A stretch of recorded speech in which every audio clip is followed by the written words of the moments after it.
Richmond is our home and we're ready to learn. We'll find fish, birds, and bugs everywhere we turn. If you're with Blue Sky, you know we're exploring. So come on, let's go and have some fun.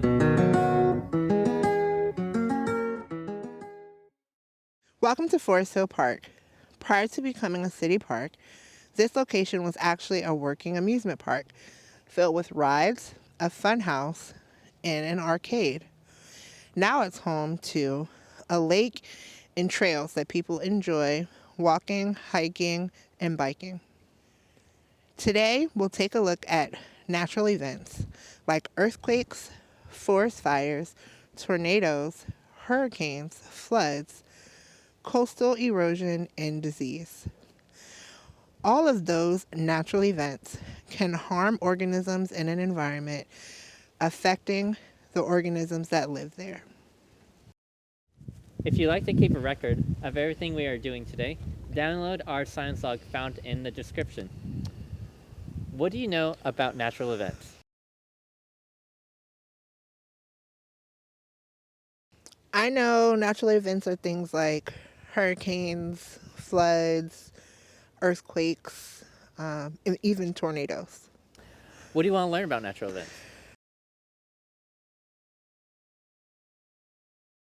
I really want to know how to protect myself, my home, and the environment when natural events occur.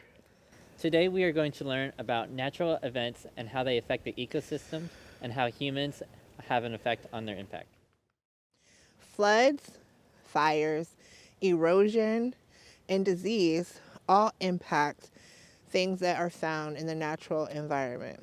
And here at Forest Hill Park, there are some great examples of just how those natural events affect the ecosystem and the organisms that live in it. This section of the park was once blocked off to the public due to the damage caused by floods and erosion.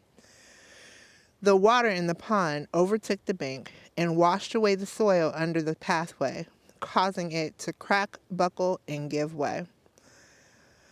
Water can be a powerful force. In the past, floods have washed away parts of city streets, caused erosion that led to multiple downed trees, and even swept away local bridges and damaged homes and businesses. Richmond has also experienced hurricanes and tornadoes that have created their fair share of damage. That includes everything from downed trees that have caved in buildings to leveling wooded areas that were home to trees over 50 years old. While there is nothing that we can do to prevent these natural events from happening, we can make smart choices to decrease some of the impact these events have. While there's nothing that we can do to prevent these natural events from occurring, there are plenty of things that we can do to protect our environment and the organisms that live there, and even our homes. This next experiment that we're going to do allows you to investigate what are some smart things that builders can do to protect our homes, like the city of Richmond, who built a flood wall to protect the buildings in downtown Richmond. Watch and see what you can do. For this activity, Last Home Standing, we'll take a look at how to build a home to sustain winds of hurricane force. That could be anywhere from 74 miles per hour up to 156 miles per hour. Oh my gosh. That's faster than your parents' car travels on the highway. So, to get started, you'll need a few supplies. We have some index cards, some straws, and tape. So, Mr. David, I'm going to try to build a home that could stand some hurricane force winds. I'm just going to use my index cards and my tape and kind of put them together. You want me to hold it for you? Sure. Thank you. So you could get a sibling or a parent to help you at home with building your hurricane strong house. And I'm just going to give my house 4 walls, just like my real house has.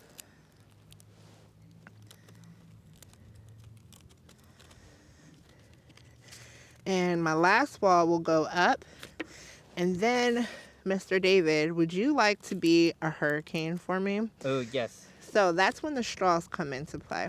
As soon as I get my house built and all 4 walls up, Mr. David is going to be the strong hurricane force wind. So first we're just going to do a category 1 hurricane, and we're going to use 1 straw. Let's see if you can huff and puff and blow my house down. All right, I'm ready. Here we go. Ooh, the wall is buckling. My house collapsed and folded in on itself. That was not very strong. So I think I need to go back in and fortify it a little bit. Yes. Okay. So I am going to add a cross wall to it on the inside and see if that helps.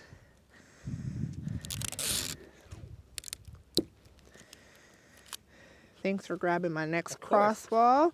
I'm going to tape this cross wall inside so that it's connecting either side. So now I have like 3 little rooms inside my house. All the walls are touching.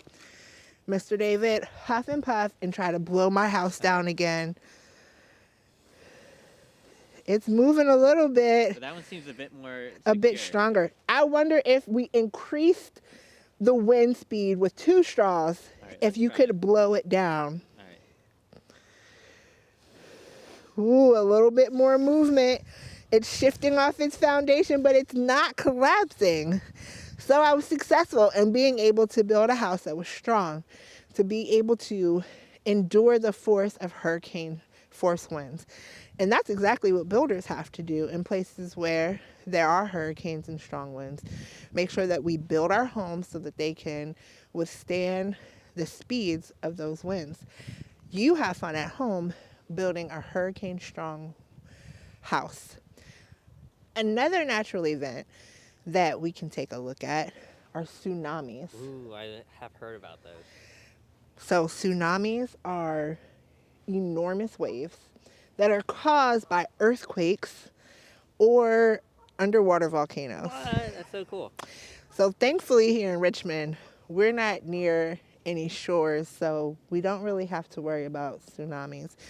But if you live somewhere near the Atlantic Ocean or Pacific Ocean or even the Gulf Coast, you may have experienced or heard about an experience where there was a tsunami.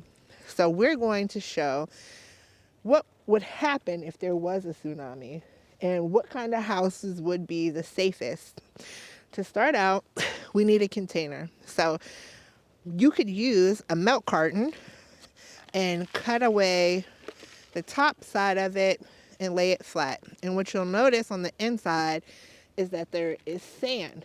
So you'll also need a bag of sand, a straw, some scissors, some index cards, tape, and water. So for today's experiment, we are actually going to use this aluminum tray so that everyone can see it more clearly. And what you're going to do with these index cards is build 2 homes.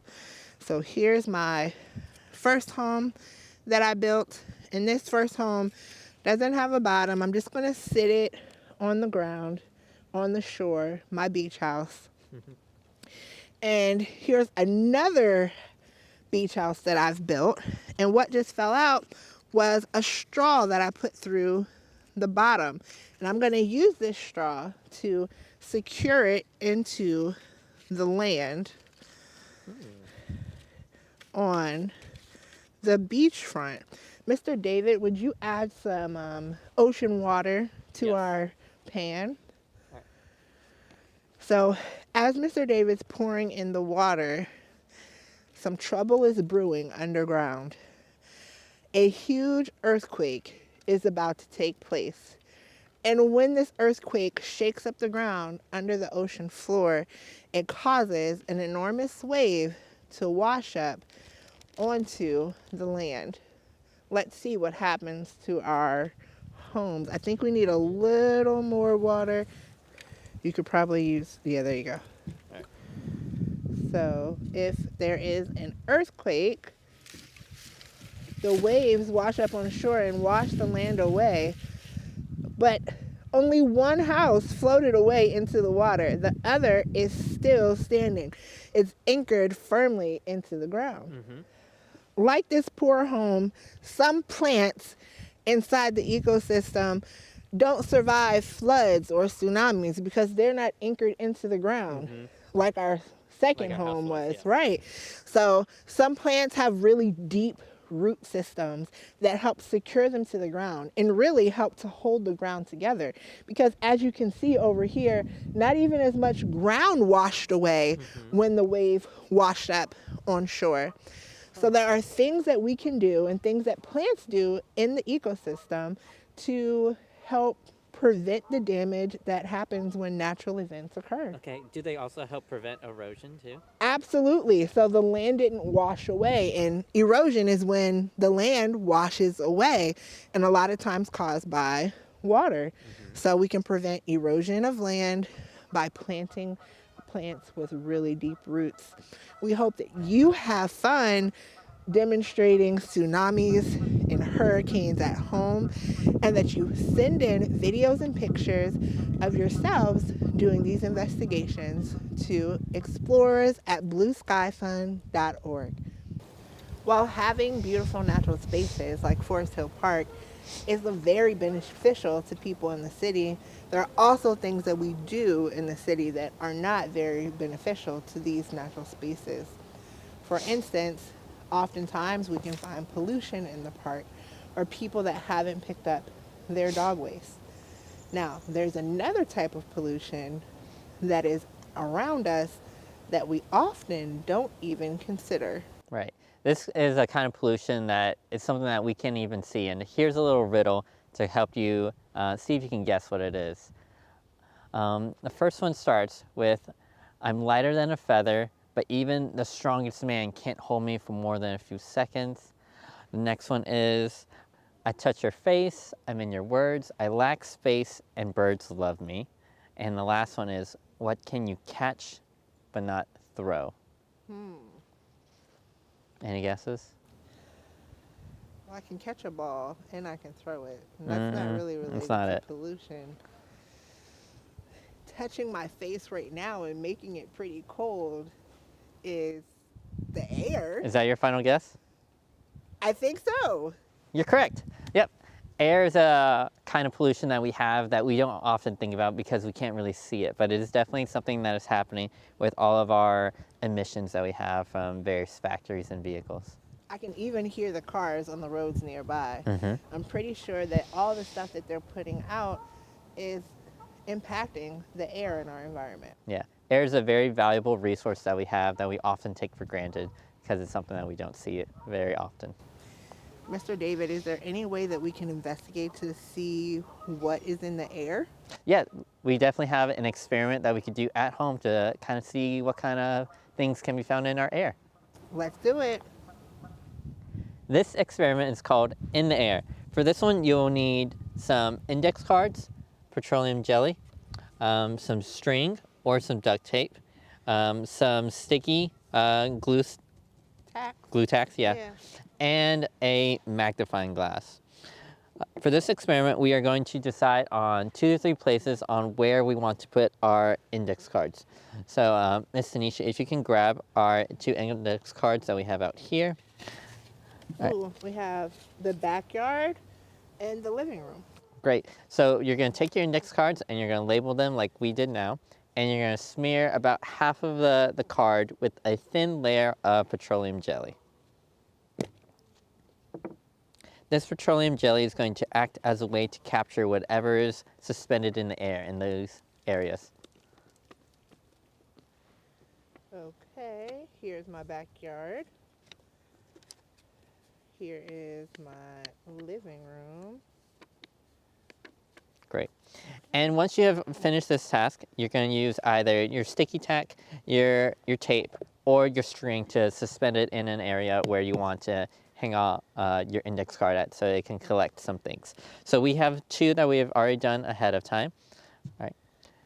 This is one that we did near a river, and we were able to get some of the sand from the riverbank onto our card on a really windy day. And the next one we have is from our front porch. Ooh. Our front porch has some stuff on it, and you could use your magnifying glass to look a bit more closely at all the things that we have gotten on it. I see some like soil particles, some dust. Ooh, there's even a little gnat Ooh, on here. right. We left these index cards out in those areas for about 24 hours, so that would be the best time to do it so you can capture as much stuff on your cards as possible and then observe what's in your air around you. Have fun exploring what's in your air. Be sure to share the results of this activity with us by sending videos or photos to explorers@blueskyfun.org. Today we've learned that natural events and human behaviors can negatively affect organisms and an ecosystem. We've also learned there are ways that we can prevent the damage that occurs by planting plants with deep roots to prevent erosion, to making smart building choices, and even being mindful of the things that we allow to go into the air, like car emissions, by thinking twice about driving somewhere and instead maybe riding your bike or walking. We hope that you take this new information that you have and make smarter choices to help protect the ecosystem and the organisms that live there. Thanks for joining us on another episode of Explorers at Home. We hope that you have fun doing all of these investigations on your own, and be sure to share your adventures with us at explorers@blueskyfun.org. Until next time, keep exploring, scientists. Richmond is our home and we're